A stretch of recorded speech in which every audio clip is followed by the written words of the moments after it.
If you get a copyright strike or a copyright claim, your videos could be demonetized or your ad revenues will be shared with the owner of the copyrighted content, or your videos could be blocked in some countries.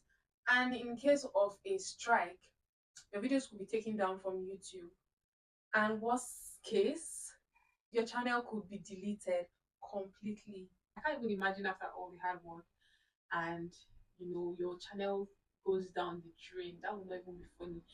So if you're a growing creator like me, you might want to watch this video because I'm going to be telling you ways you can avoid getting a copyright claim or a copyright strike. I'm also going to try to tell you ways I have learned that you can find out if your video has copyrighted content in it before you upload it. And if you already found yourself in these situations, ways you can get out of it. And I'm also going to be sharing the difference between copyright strike and copyright claim.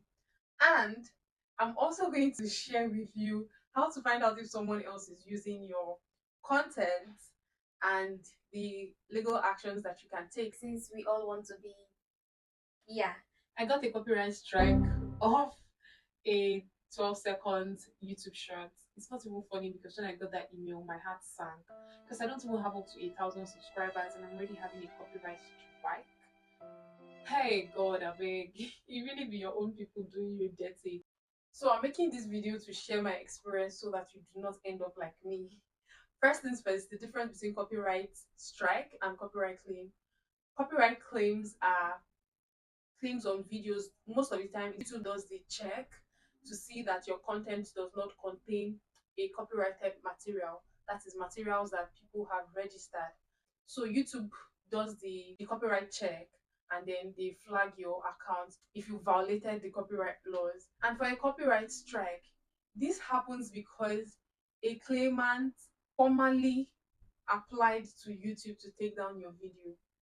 And that's what happened in my case. So if that happens, what YouTube does is they take down, like they check to see that, oh, it's true, and then they take down such video and they flag your account with a strike. You get three chances. So I've been striked once. I have just two more chances, and I have to be really, really careful in the next 90 days. Otherwise, it could result to my account being deleted. So moving forward, I'm not even going to be putting music, what any form of music whatsoever on my videos, or I could just stick to the YouTube library, honestly. But the problem with YouTube library is they don't have like popular songs that one can use in the YouTube shorts. Sometimes YouTube shorts are always like very easy to just create and put out, and that's where I got this flag. 12 seconds video. I mean, I got over 10,000 views on that video, and it's just very sad that this happened. So when a copyright strike happens, what happens is that you have two options: either to wait out the 90 days while you attend the YouTube copyright school. It's not much of a big deal. It's just like a 40-minute schooling where they play you, watch a video, they ask you questions after watching the video just to see that you now understand what copyright is, what you can do and what you cannot do on your videos. Copyright claim, on the other hand, you have so many options. You could trim out that part of the video, you could replace the song. There are various options that you can use if it's just a copyright claim. That's not much of a big deal. But for a strike is a really, really big deal. So you might want to be very, very careful with that. So here's a pro tip to completely avoid a copyright claim or a copyright strike.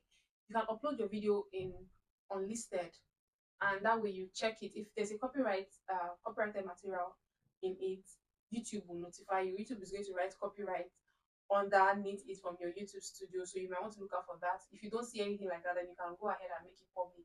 That's one way I have learned. This experience has made me to watch so many videos, so that's one way that I've learned to like avoid uploading videos that have copyrighted materials in them, either music, screenshots, video clips, whatever.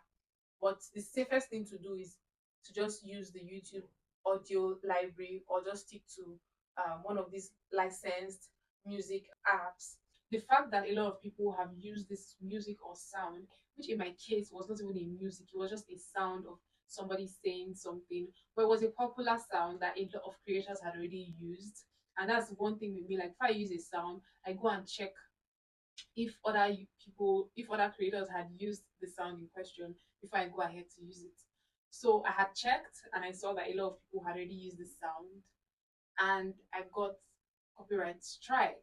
For the fact that a lot of people have used that sound or that music is no guarantee that you are good to go. You're probably happy now because you don't have any flag whatsoever on your channel, but you can't be too sure.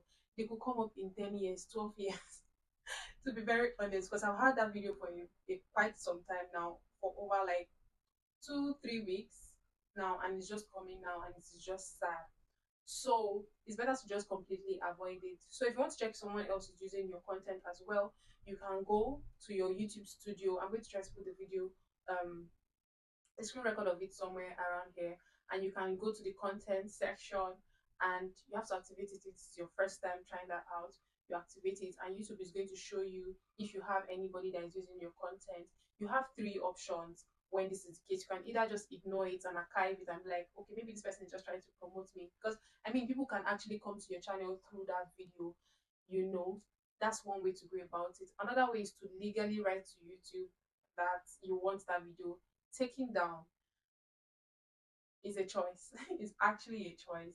And the third thing you could do is, so that's about it. The best thing to do is to either go with these licensed apps where you pay to get music, licensed music, or to be safe, just use the audio library, even though the audio library doesn't serve for YouTube Shorts.